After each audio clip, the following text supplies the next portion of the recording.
Historia nocturna. Tengo un hermano menor. Cuando esto pasó, él apenas tenía 17 años. Ha sido una de las experiencias más aterradoras que hemos vivido en nuestra familia y que no queremos que más nadie la tenga que vivir. Él siempre fue un muchacho introvertido, aún así se esforzaba mucho en hacer vida social, en conocer personas y chicas de su edad. Todo empezó a cambiar repentinamente una tarde. Recuerdo, era un domingo cuando entré a su cuarto a buscar unos lápices que le había prestado.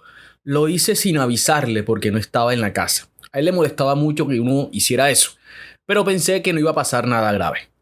Pero lo primero que me encuentro al abrir la puerta es un crucifijo enorme de madera clavado en la pared encima de la cabecera de su cama. Además de una Biblia de esas gigantes puestas en su nochero, abierta en el Salmo 91. No es que crea que esto sea algo malo. En mi familia todos somos católicos, pero mi hermano siempre había mostrado apatía a todo este tipo de simbolismos. Cree en Dios, ciertamente, pero religiosamente no era alguien consagrado ni devoto. De cosas se sabía el Padre Nuestro. Esto me generó curiosidad, aún así no quise pensar nada extraño. Quizá esté atravesando alguna situación de zozobra, tal vez quería reconciliarse con ese aspecto en su vida. No sé, tantas cosas eran posibles que quise pasarlas por alto. Pero justo ese día empecé a notar en su comportamiento algo diferente. Aunque era un poco tímido y callado, él en la casa era alguien con una energía bonita, siempre voluntarioso, servicial y solidario. Pero desde aquella semana pude ver que se la pasaba largos ratos mirando a la calle, que evadía a toda costa conversar con cualquiera en la familia y en su semblante siempre había una expresión de preocupación como si un pensamiento horrible lo estuviera atormentando. Una madrugada me levanté a orinar, escuché desde la puerta que estaba llorando, me acerqué para preguntarle qué le pasaba. Fue entonces cuando me di cuenta que además de llorar estaba rezando. Más bien suplicándole a Dios que lo ayudara, que él quería ser un hombre bueno, que prometía no volver a hacer eso, pero que por favor lo salvara. Yo entré inmediatamente a su cuarto sin mediar palabra, me le acerqué y él se encogió en su cama, secándose las lágrimas y me decía que me fuera, que él estaba bien, al tiempo que se tapaba el brazo izquierdo. ¿Qué te hiciste, Mateo?, le pregunté tomándolo del brazo. Cuando hice que lo estirara, me di cuenta de algo que tenía. Eran como unas líneas de sangre que sobresalían de su piel. No eran muchas, pero verlo causaba impresión. Parecía como una picadura de algo, no sé bien cómo explicarlo.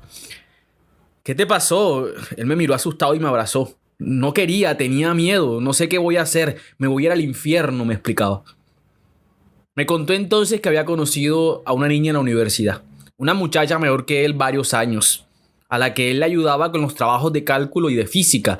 Al parecer ella se estaba aprovechando de su voluntad y para persuadirlo le había dicho que quería ser su novia. Pero solo bastó con que se acabara el semestre para que ella dejara de responderle los mensajes y para que lo bloqueara de todas partes. Supo entonces que en realidad ella tenía un novio y vio además unas historias en las que ella se burlaba de él usando un sobrenombre con el que lo molestaban. Un amigo, quizás en tono de chanza, le dijo que le hiciera un amarre, pero él lo tomó en serio. Tanto que buscaron a una persona que supuestamente hacía este tipo de cosas. Se trataba de una compañera que se la pasaba hablando del tema, que según ella venía de una familia de brujas y temas así. Una muchacha que solía sentarse en la cafetería con unas cartas de tarot y algunos llegaban para que les leyera la mano. Ellos le preguntaron que si sabía hacer amarres y ella sin reparo dijo que sí, que eso era fácil. Mi hermano dice que ella siempre cargaba con un libro que se notaba bastante viejo y gastado. El lomo incluso tenía restos de tierra. En él había todo tipo de textos raros, la mayoría en otros idiomas. Entre esos había unas páginas escritas en latín, que eran las que casi siempre ella recitaba para sus supuestas sesiones. Pero en realidad las pronunciaba mal y sin el contexto adecuado. Mi hermano, por alguna razón que aún no me termina de convencer, sabía latín. Dice que cuando revisó las páginas encontró una que tenía además pegada una hoja de otro material en donde había instrucciones extras y una ilustración de cómo iniciar el cuerpo para que un amarre funcione. Al principio los tres estaban escépticos de lo que pasaría. Ella porque nunca había tenido una experiencia espiritual real y mi hermano y su amigo porque solo estaban descartando una posibilidad, pero esa vez sucedió algo inesperado. Esperaron a que llegara la última jornada horaria, que era el momento en que la universidad quedaba casi desolada. Solo unos pocos salones mantenían actividad, sobre todo los de los primeros bloques, porque al fondo, detrás de los laboratorios, el silencio y la soledad era propicia para que todo tipo de historias de espantos aparecieran. Ahí dicen incluso que han habido apariciones, que han encontrado muñecos de vudú, entierros y cosas de hechicería. Decidieron entrar a un salón que estaba al final, cerca del parqueadero, cosa que si alguien, un celador o un docente se acercaba, podían irse a esa zona con la excusa de que estaban sacando un carro. Era uno de los salones antiguos, de los que todavía no se habían remodelado, con ventanas de barrotes de hierro que daban a un lote abandonado y lleno de monte en donde había un altar vacío, que fue lo único que quedó de una antigua capilla que estaba ahí cuando la universidad era un convento para la enseñanza de mujeres. Era una noche fría y silenciosa, un martes antes de Cuaresma. Ellos, decididos a jugar con lo desconocido, se sentaron alrededor de uno de los pupitres y, siguiendo cada una de las instrucciones, empezaron lo que sería una de sus peores pesadillas. Algo que me cuenta mi hermano es que justo en ese momento, cuando estaba a punto de iniciar, sintieron todos al tiempo un cosquilleo en la parte de atrás de la cabeza. Los tres se sobresaltaron, casi se van corriendo, pero retomaron la calma de inmediato y pensaron que había sido la brisa, sin creerlo del todo, porque fue una sensación extraña, como si el aliento de alguien los acariciara sutilmente. He escuchado que ese tipo de cosas suceden cuando entidades demoníacas están a punto de manifestarse, como si entendieran la intención de las personas y se posaran en un rincón a observar detenidamente. Por eso uno nunca debe escuchar historias de miedo ni contarlas en lugares solitarios, abandonados o silenciosos. Lo mejor siempre será estar en un lugar donde haya ruido constante para que estas cosas no atraviesen hacia nuestra dimensión. El libro tenía toda una lista de instrucciones, como un paso a paso que se debía seguir al pie de la letra para que el trabajo funcionara. Lo primero era calentar las manos, que esto se hace golpeándolas una con la otra hasta sentir que arden. Ahí mismo, todo el que esté presente debe decir en voz alta su nombre completo, pues siempre hay que presentarse. Luego, poniéndose de pie, cada uno debía decir cuál era su rol en la mesa y qué era lo que querían. Por ejemplo, mi hermano dijo: yo soy el interesado en realizar esta sesión y quiero hacer un amarre a una persona. La muchacha dijo: yo soy el medio y voy a guiar la sesión. Y el amigo de mi hermano dijo que él solo estaría como testigo y compañía, pero que no quería nada en específico. Una vez hecho esto, había varias palabras escritas en hilera que eran como nombres. El guía de la sesión debía leer el bloque completo, pero mentalmente y con la boca cerrada. Si la sesión iba por buen camino, había un punto en que, de forma involuntaria, la boca de esa persona se abría y decía en voz alta una palabra determinada que era en realidad el nombre de la entidad que había decidido conceder el favor. Mi hermano relata que todo pasó tal cual, que la muchacha empezó a leer el bloque de palabras en silencio y de repente su boca se abrió de forma extraña y dijo un nombre que no estaba escrito en el libro: Melchora, que según mi hermano quiere decir Melchora. Cuando ella gritó este nombre, se tapó la boca sorprendida por lo que había pasado, porque además sus ojos cambiaron de un color extraño, como a un amarillo brillante. Ahí mismo surgió un destello de la ventana izquierda, como el flasheo de una luz intensa que hizo que por una fracción de segundo el salón quedara totalmente blanco. Fue tan fuerte que quedaron aturdidos y desorientados como cuando uno está cerca de una explosión. Pero ahí mismo todo se hizo tenue y empezaron a escuchar pasos que venían desde el pasillo de los laboratorios. Pensaron que era un celador haciendo ronda, así que con prisa recogieron la mesa y salieron de allí. Pero cuando estuvieron fuera, se dieron cuenta que nadie venía. Aún así, desde el fondo del pasillo se escuchaban los pasos, como unas botas pesadas golpeando las baldosas. Ahí mismo sintieron una risa que provenía desde adentro del salón, y cuando voltearon a asomarse, la puerta se cerró delante de ellos. Pero Mateo se alcanzó a ver algo. A una criatura larguilucha, de piel blanca, esquelética, sin pelos, la boca alargada y las manos enormes, sentada en donde antes había estado él. Ellos se fueron de allí sin hablar del tema, pensando que había sido solo un susto. Pero cuando ya iba de regreso para la casa Mateo, empezó a sentir un dolor en la parte interna de su brazo izquierdo, casi a la altura de la axila. Cuando se revisó se dio cuenta que tenía 5 puntos de sangre como picaduras de mosquitos. Estaban una al lado de otra de forma milimétrica. Le resultó extraño, pero no creyó que fuera nada malo, un hongo, una alergia, alguna cosa, aunque sí tenía la impresión de que parecía la marca de una mordida. Pero esa misma noche, cuando se estaba bañando, vio que los puntos ahora eran líneas que se ensanchaban y abultaban sobre su piel como varices rojas abriéndose en su brazo. Le rascaban, pero siguió sin creer que fuera algo más allá de un asunto médico. Estando en su cama, entendió que aquello era otra cosa. Cuando empezó a aplicarse una crema para ver si bajaba la hinchazón y algo debajo de su piel comenzó a moverse. Se sentían como unas bolitas diminutas rompiendo las fibras musculares. Dolían demasiado, pero eso no fue todo. Ahí mismo tuvo una sensación que le hizo erizar la piel. Dice que estaba sentado en la orilla de la cama cuando vio que el colchón se hundió a su lado, como si otra persona se hubiese sentado ahí. De repente su brazo pareció cambiar de piel, como si fuera el brazo de otra persona. Lo único que se le ocurrió fue arrodillarse a rezar, pero todo empeoró. Mientras estaba arrodillado en el suelo, unos pasos comenzaron a escucharse por la habitación. Al principio solo caminaban de un lado a otro, pero de repente se escuchaban por todas partes, como si corrieran hasta por las paredes. Llevaba varios días sintiendo cosas extrañas. Decía que en las noches por la casa lo llamaban voces, susurros que entraban por la ventana y tenía la impresión de que algo lo estaba mirando todo el tiempo. Pero lo más aterrador era una sombra. Siempre que estaba a punto de quedarse dormido, una presencia se acercaba a su rostro y lo hacía despertar agitado. Y aunque el aire acondicionado lo tuviera en 16, él sentía un calor más fuerte que el sol de mediodía. De repente, ahí estaba la sombra en la pared, inmóvil, proyectando la silueta de una criatura extraña, como una especie de humano con cuerpo y cabeza deforme, que mientras esta sombra aparecía, las líneas en su brazo empezaban a arderle y sentía que la piel se le abría como si le pasaran navajas. En los últimos días, la situación se había vuelto más preocupante por la aparición de sueños recurrentes en los que él se veía a sí mismo amarrado a la cruz de una tumba sombría y antigua en un cementerio que nunca había visto en su vida. Decía que desde la tierra húmeda y ennegrecida salían un par de brazos esqueléticos que trepaban por sus pies hasta sujetarlo del torso, y ahí mismo una cabeza humana aparecía entre las sombras y empezaba a morderlo en el brazo en donde tenía las marcas.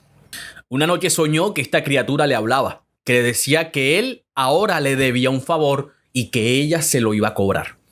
Una de las más grandes preocupaciones de Mateo era lo que fuera a pensar mi mamá. No quería sentir su decepción, así que me rogó que no fuera a contarle nada, que él iba a encontrar una solución, que tenía primero que hablar con su amiga.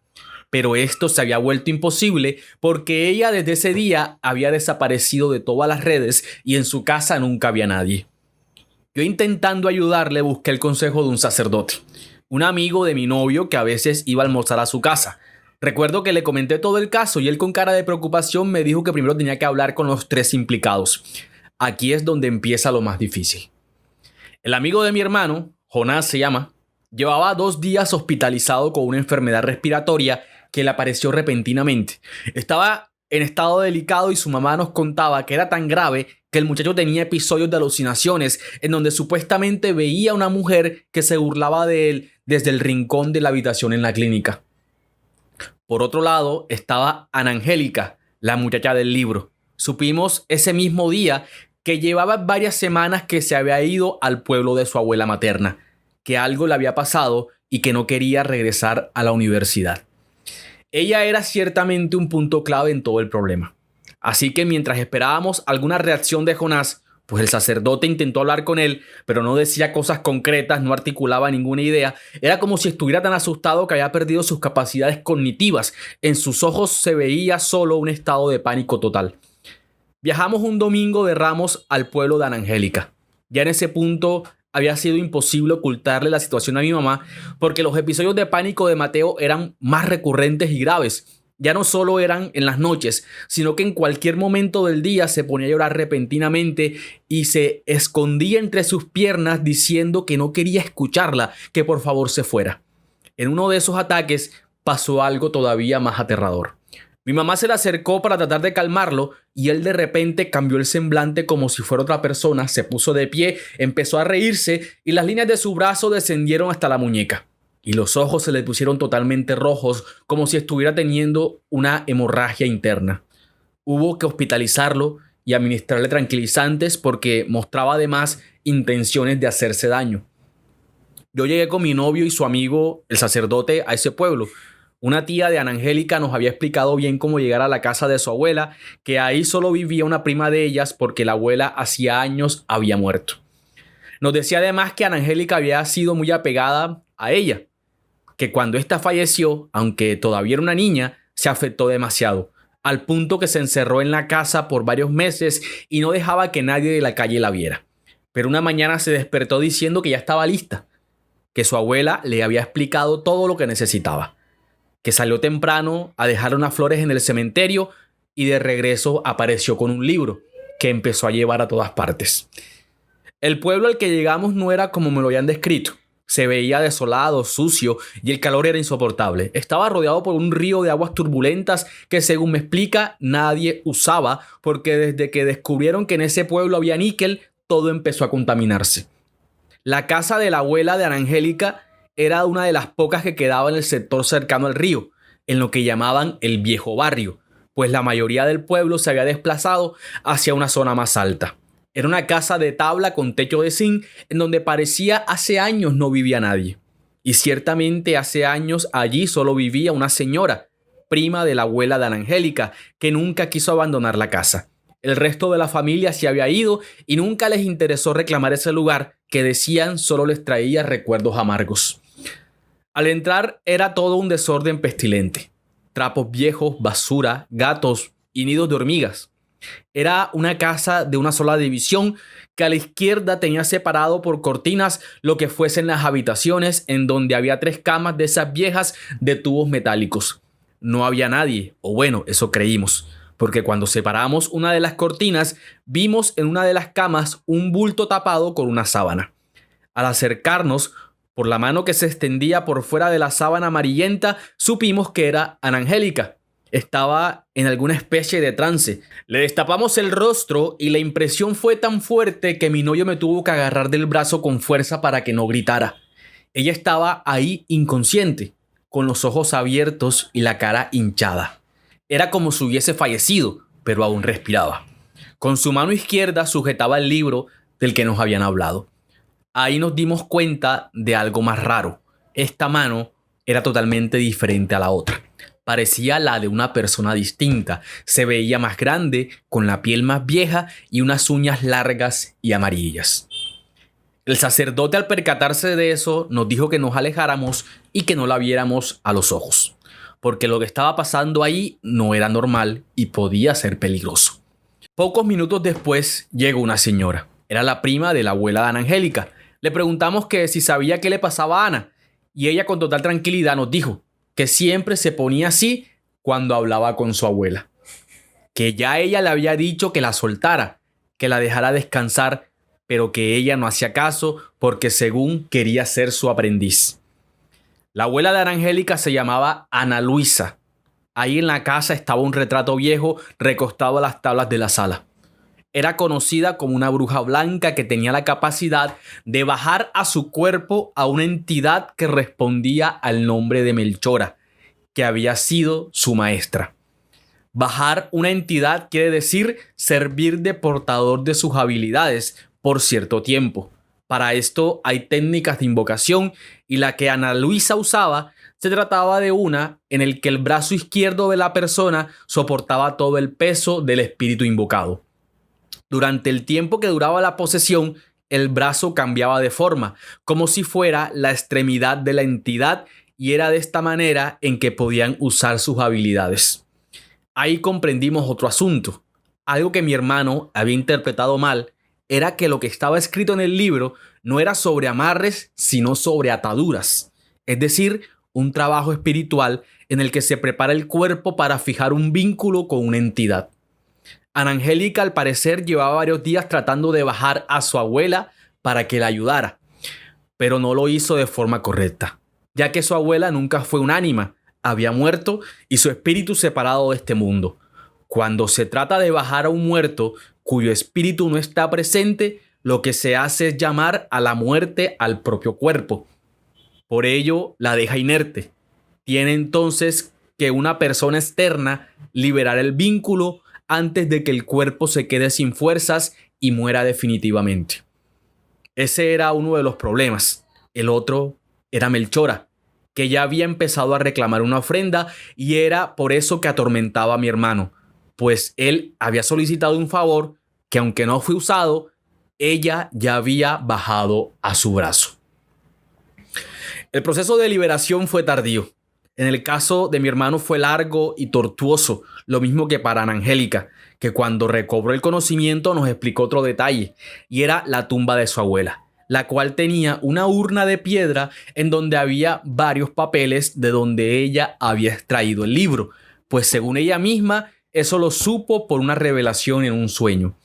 Dicho libro sí era una pertenencia antigua, algo que Ana Luisa, la abuela, había tenido desde siempre consigo y en el que tenía todo lo que su mentora le había enseñado. Pero este era en realidad un vínculo con el que Melchora buscaba no desprenderse de ella aun cuando estuviera muerta. Indagar en todo esto terminó al final afectándome más de lo que esperaba. Dejé de hacer preguntas y de buscar explicaciones cuando empecé también a soñar con una criatura que me observaba en silencio.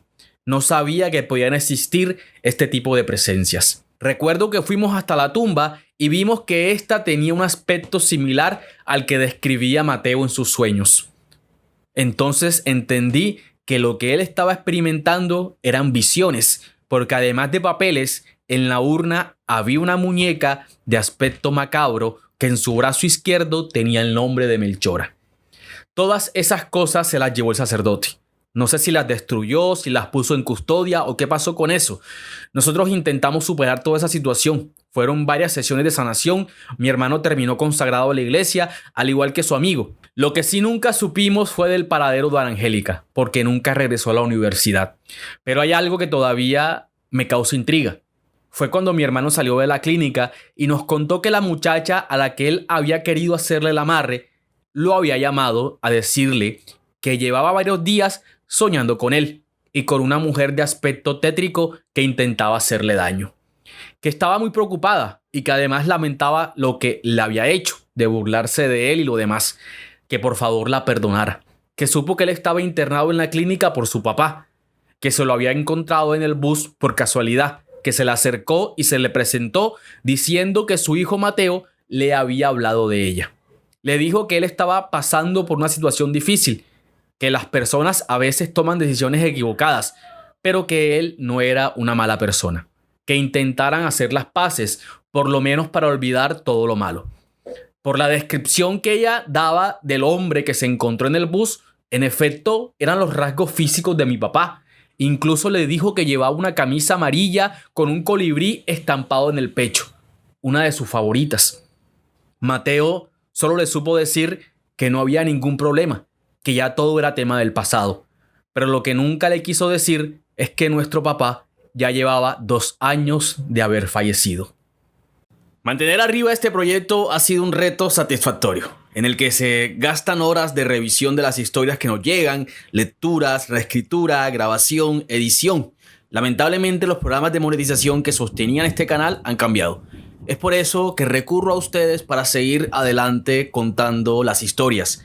Apoyarnos es simple, dale me gusta, suscríbete y comparte este video para llegar a muchas más personas. Si está dentro de tus posibilidades, en la descripción estaré dejando unos enlaces en los que pueden hacer sus donaciones.